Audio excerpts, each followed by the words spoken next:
Au tournant du siècle, la civilisation de l'automobile commence par la conquête de la vitesse. À peine les hommes eurent-ils mis au point les premières voitures à pétrole qu'ils se mirent à les faire courir. Aux temps héroïques, il ne s'agit pas d'un sport à but lucratif. Les premiers pilotes de course sont en fait soit des gentilshommes férus de progrès techniques et amateurs de sport de risque, comme le fameux chevalier de Knif à la barbe fleurie ou le comte de Chasseloup-Laubat,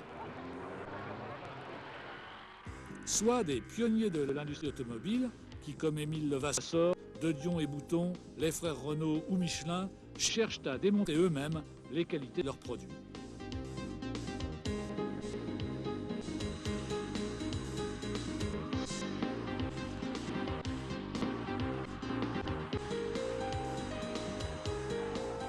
Puis, sous l'égide de l'Automobile Club de France, le sport automobile va prendre l'allure d'une confrontation internationale.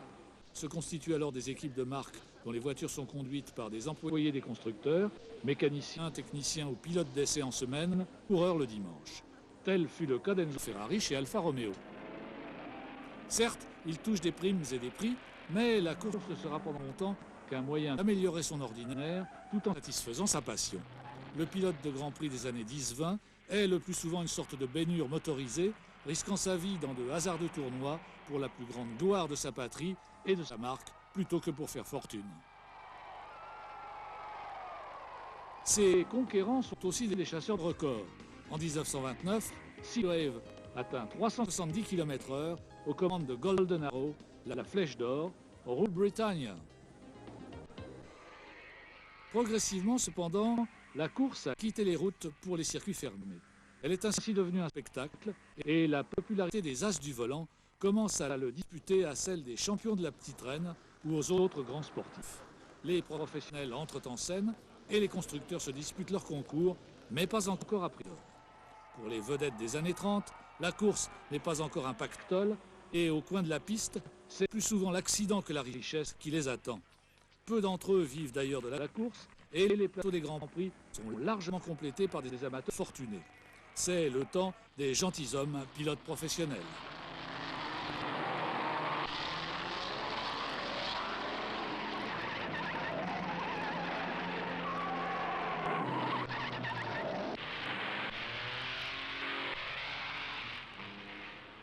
Même chose dans l'histoire de la conquête de la vitesse.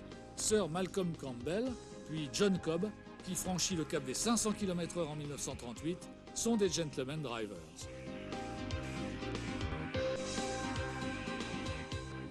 Dans les Grands Prix, ce sont les organisateurs qui font la loi. Les engagements s'effectuent sur invitation, au coup par coup. Un tournant capital, cependant, a été pris en 1950 avec la création du championnat du monde de Formule 1, puisque les concurrents sont désormais invités à participer à une série d'épreuves.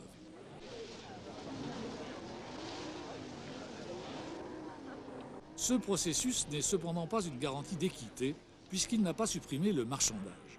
En effet, les organisateurs allouent à chaque concurrent une prime de départ, variable en fonction de sa notoriété, assortie d'un forfait pour frais de déplacement, de tout calculer au plus juste. Autrement dit, le système fonctionne à la tête du client. Paradoxalement, ce sont les grandes marques comme Alfa ou Mercedes qui en profitent le plus, alors qu'elles ne courent pas pour gagner de l'argent, tandis que les petites écuries en majorité britanniques, qui vont progressivement constituer le plus gros des plateaux à partir de la fin des années 50, sont réduites à la portion congrue. D'autant plus que les organisateurs d'alors, peu professionnels, font état de leurs difficultés budgétaires pour se montrer avares. D'où la pratique des starting money spéciales qui consiste pour une équipe à aligner à côté d'une voiture compétitive pour le pilote numéro 1 une seconde auto destinée à ne boucler que quelques tours dans le seul but de toucher la prime de départ. Celle-ci, ajoutée au contrat passé avec des pétroliers et firmes d'équipement automobile, constitue jusqu'à la fin des années 60 l'essentiel des recettes des écuries, lesquelles, à l'exception des deux autres mieux nantis, éprouvent le plus grand mal à équilibrer leur budget.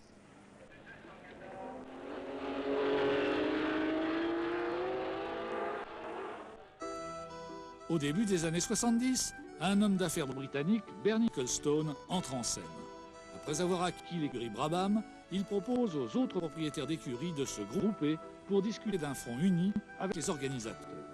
Ainsi est fondée la FOCA, Formula One Constructors Association, qui va faire la fortune de ses adhérents en mettant les grands prix en coupe réglée.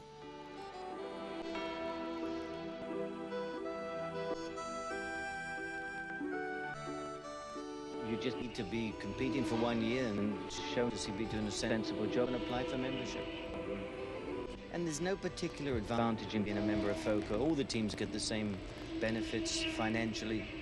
It's just the club that's been going a long time, and you know, we try to steer, and hopefully between us when we meet, we do something which we think is not good for each individual. We don't make politics for each individual team. We try to do something that's good for Formula One racing. En coulisses, la décennie 70 va être marquée par l'irrésistible montée en puissance de la FOCA, qui, après avoir réussi à tenir la dragée haute aux organisateurs, va parvenir ensuite à se substituer à eux en tant que lobby le plus influent dans les grands prix. Comme, d'autre part, le pouvoir sportif était alors sans autorité et peu structuré, la FOCA, efficiente et bien décidée à s'attribuer une part de plus en plus grosse du gâteau, s'apprête à prendre le contrôle de la Formule 1. Toutefois, l'élection à la tête de la FISA, Fédération Sportive Internationale, la présidente résolue à exercer son pouvoir, va changer le cours des choses. Le sport automobile international se trouvait sous la tutelle d'une commission de la Fédération internationale automobile. J'ai été nommé en 1976 vice-président de la commission sportive internationale. Et j'ai découvert très vite, en quelques mois, qu'elle était sous le contrôle de lobbies de constructeurs, sous certaines influences germaniques notamment à l'époque, qui faussaient les règlements, qui mettaient en place des règlements dans l'intérêt de certains constructeurs de certains pays. J'ai marqué ma désapprobation en démissionnant bruyamment de ma vice-présidence internationale. Et c'est ainsi qu'à Melbourne, à l'Assemblée générale de la FIA, nous avons créé la FISA, la Fédération internationale du sport automobile, qui a bénéficié d'un statut d'autonomie à l'intérieur de la FIA. Balestre veut asseoir son autorité en faisant rentrer la FOCA dans le rang. Dès lors, le conflit s'annonce inévitable.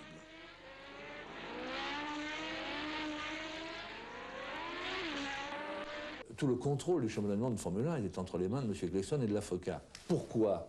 À cause du vide de l'autorité sportive internationale, à cause de l'absence de pouvoir sportif international.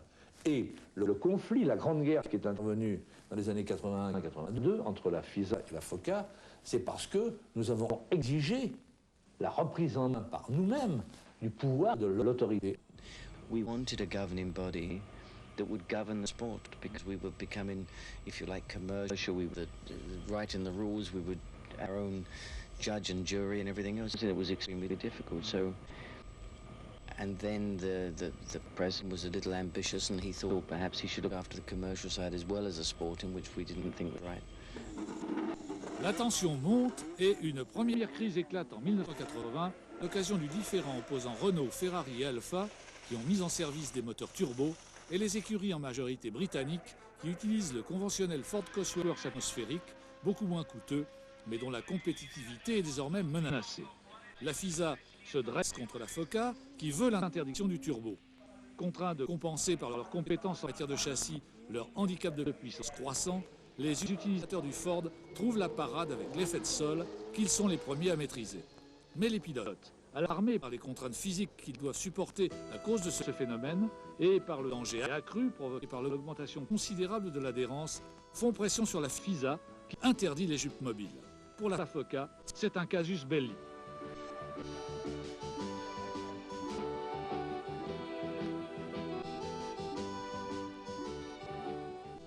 Constructors of Renault and Ferrari could see that if they sided in with the federation, they may get the rules written to suit them. If you remember, it was the time with the turbo coming in and things like that.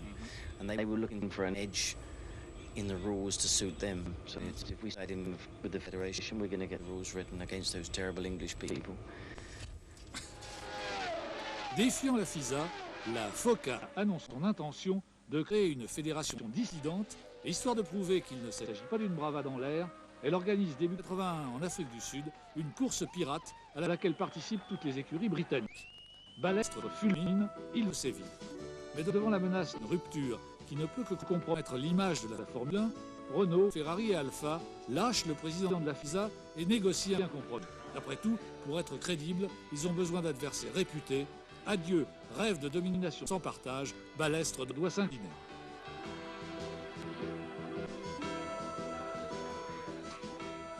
J'ai appelé M. Ecclestone, ça a duré 5 minutes d'ailleurs.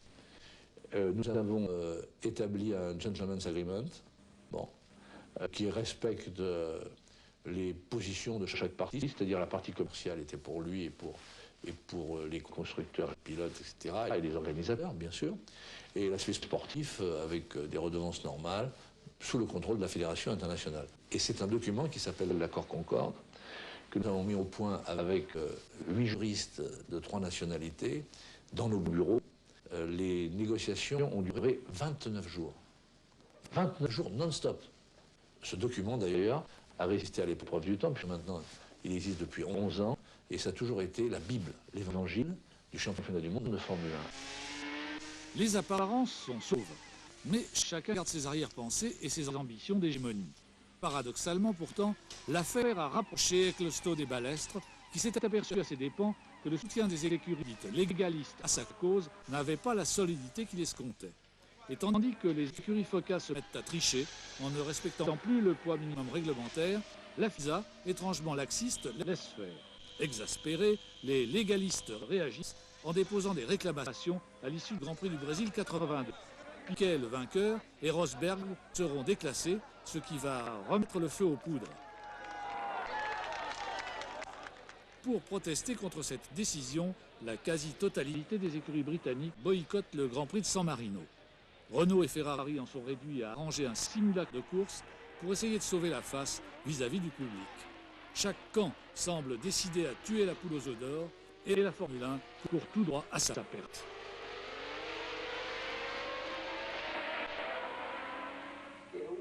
Ce sera l'illustre commandateur Ferrari, la grande conscience de la Formule 1, qui le sauvera.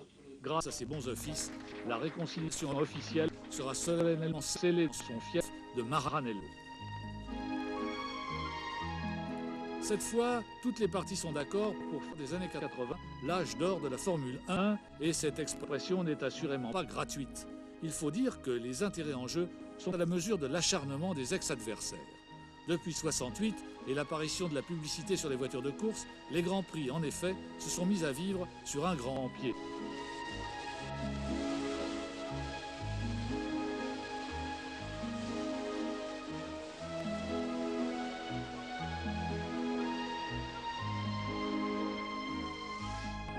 Les fabricants de cigarettes et les producteurs de boissons alcoolisées, notamment, interdits de publicité dans la plupart des autres sports, répandent une véritable manne sur la course automobile en général et la Formule 1 en particulier, qui est devenue un nouvel Eldorado.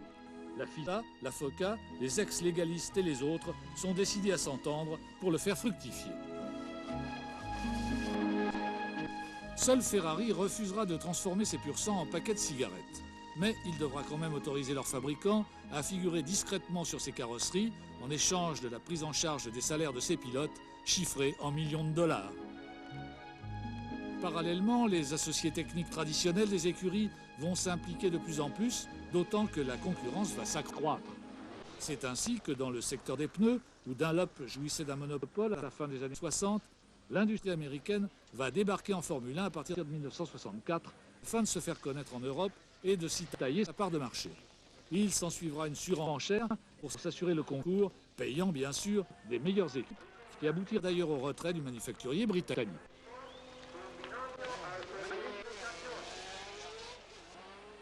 Michelin prendra alors le relais et portera à son tour les couleurs de l'industrie européenne contre le géant Goodyear jusqu'à la fin de la saison 84. Puis Pirelli reprendra le témoin, mais le pneumaticien italien ne fournira qu'un effort sporadique qui ne lui permettra pas de s'imposer et Goodyear se retrouvera seul au début des années 90. Cette longue bataille provoqua des progrès technologiques considérables qui se concrétisèrent par l'importance croissante du coefficient pneu dans les performances des Formule 1. Importance qui, malheureusement, se traduisit à son tour par un coût de plus en plus élevé du budget pneu, encore aggravé au cours des années 80 par la mise en service d'enveloppes à gomme tendre dites de qualification, exclusivement destinées aux essais et dont l'autonomie ne dépassait guère un seul tour de circuit.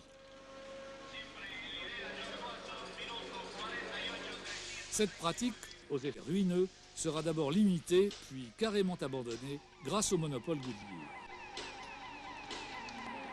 We bring 2,300 to 2,400 tires to each racetrack. Depending on the rain, how well the qualifiers work, we'll use maybe 1,000 or 1,200 of them.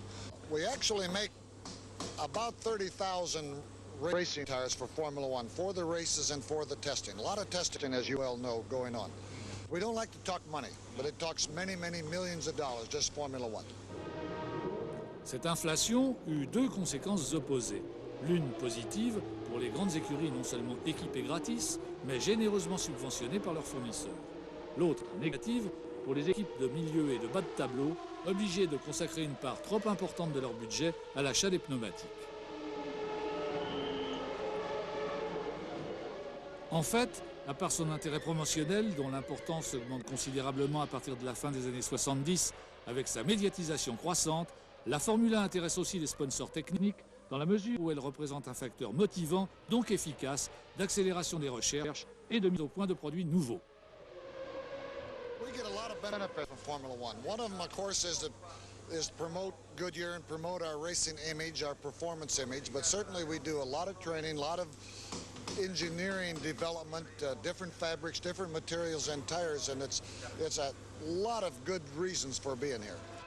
Les technologies élaborées pour la course ont incontestablement eu des retombées fructueuses en série. Abaissement des profils, élargissement des bandes de roulement, généralisation de la carcasse radiale, bonne pluie, etc.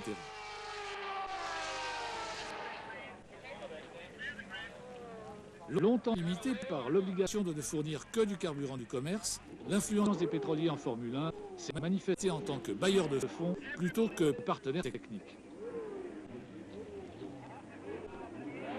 Mais tout va changer avec la mise en service des moteurs turbo à la fin des années 70. Les problèmes spécifiques de combustion liés à cette technologie vont en fait amener les motoristes à faire pression sur leurs fournisseurs pour obtenir des carburants mieux adaptés, c'est-à-dire plus sophistiqués dans leur composition.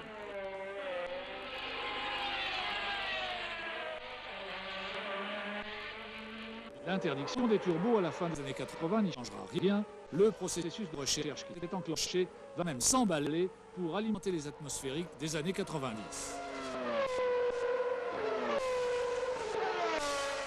Depuis le retour de Renault Sport avec le moteur atmosphérique de F1, nous avons développé plus de 300 formulations de carburants spéciaux au sein du centre de recherche de Solèze.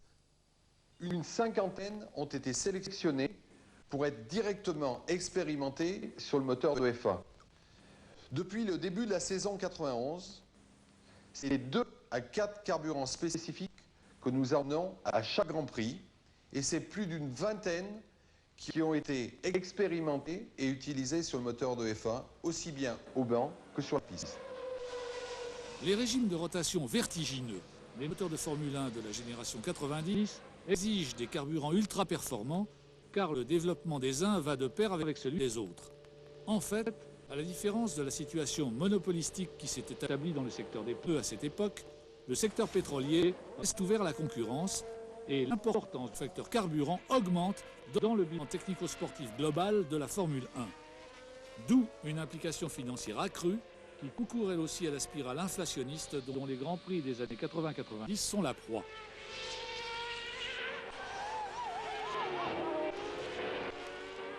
D'où un besoin de réglementation pour mettre un frein à ce processus qui engendre des recherches hyper pointues passionnantes, mais si coûteuses qu'elles risquent d'être fatales au sport. Or, les pétroliers ne veulent plus abandonner la position de partenaire technique primordial qu'ils ont conquis. Chi vuole interpretare la Formula 1 come un laboratorio sperimentale dove è libero fare la ricerca scientifica la più avanzata. Il faut dire que si les grandes firmes ont investi des budgets de plus en plus considérables dans la Formule 1, c'est qu'à partir des années 70, elle est devenue l'un des sports les mieux couverts par la presse, assurant ainsi ses sponsors d'inestimables retombées en termes d'image. Bernie Ecclestone fut le premier à le prévoir, et dès lors, il se consacra à ce que les Grands Prix soient mis en scène comme de véritables shows médiatiques, ce qui fera en retour pleuvoir la manne sur les artistes. En 10 ans, entre 81 et 91, l'audience télévision du championnat du monde de Formule 1 a quintuplé, approchant les 30 milliards de téléspectateurs selon la FOCA, qui vend les droits aux images dans près de 100 pays. Ce qui explique que les gains des pilotes et des écuries vont être multipliés par 10. The money which is put into Formula One is not put in for nothing. I mean, sponsors only are here to pay the money if they at least get the double back. I mean, nobody is stupid, especially in today's times. I think really Bernie did a fantastic job of keeping it all the time interesting, inventing new races in new countries to keep a consistently growth in Formula One. And the growth in Formula One means more media, more public, more spectators. That means more money put in, and more sport and more interesting things come out. And it's amazing how Formula One develops. The only bad thing about Formula One, in my opinion, is that it is so good that it destroys the rest of motorsport. Combien rapporte un Grand Prix et comment les gains sont-ils répartis? Chaque organisateur s'engage à payer un forfait compris entre 1 et 1,5 million de dollars par Grand Prix, la FOCA. Somme que celle-ci distribuera ensuite aux écuries selon un barème rigoureusement préétabli en fonction des classements aux essais, pendant et à l'issue de la course et au championnat des constructeurs.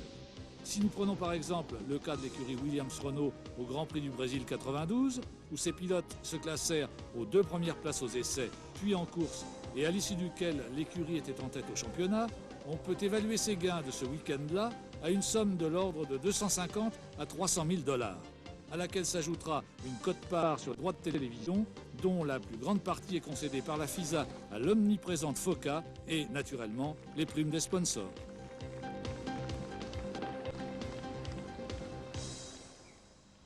Dans ces conditions, il n'est pas étonnant que l'inflation se soit déchaînée sur la Formule 1, où plus rien n'est trop beau. Ainsi, avec l'emploi généralisé des fibres de carbone, le prix des coques a-t-il été multiplié par 10, comptez au moins 800 000 francs l'unité, soit un budget annuel d'environ 5 millions pour une saison. 150 000 francs le nez ou l'aileron, 25 000 francs pour un jeu de disques et de plaquettes de frein, 50 000 francs l'embrayage, etc.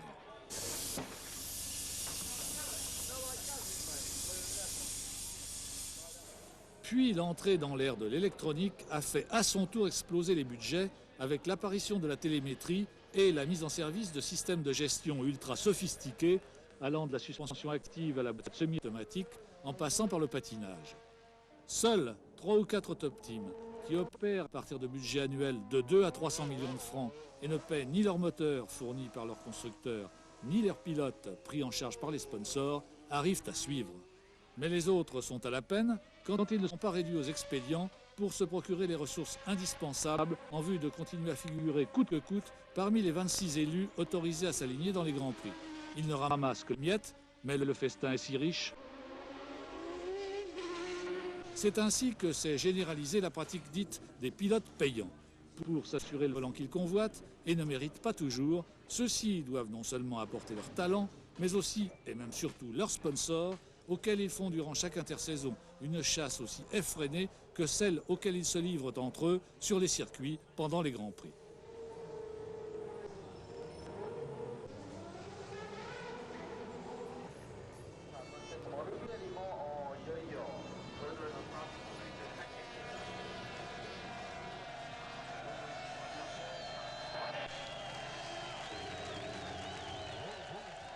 La Formule 1 est devenue, sous l'empire de l'argent, un microcosme nombriliste où l'adoration du veau d'or tient lieu d'idéal et où les conflits d'intérêts et les luttes d'influence impitoyables ont peu à peu et pernicieusement relégué l'esprit sportif au rang des vieilles lunes démodées. Mais si le débit du fleuve de dollars, ouvert par les cigarettiers, qui a fait de la Formule 1 l'une des activités sportives les plus lucratives du XXe siècle, venait à se tarir, les nouveaux millionnaires des Grands Prix vont peut-être avoir du mal à trouver de nouvelles sources ou continuer à s'abreuver. Une nouvelle bataille s'est donc engagée entre le couple FOCA-FISA au pouvoir, prônant une formule spectacle moins coûteuse qui permettrait de sauvegarder les profits malgré la dureté des temps, et les grandes entreprises qui ne continueront à investir que si la Formule 1 conserve intacte son aura de prestige technico-sportif. Elles y tiennent, c'est le cas de le dire, à tout prix. Le sport automobile, vous savez, il fait partie de la civilisation actuelle, c'est une civilisation automobile. Alors, le sport automobile trouvera toujours une solution de remplacement. Il existe depuis 90 ans, le sport automobile. Je crois qu'il va continuer encore un certain temps.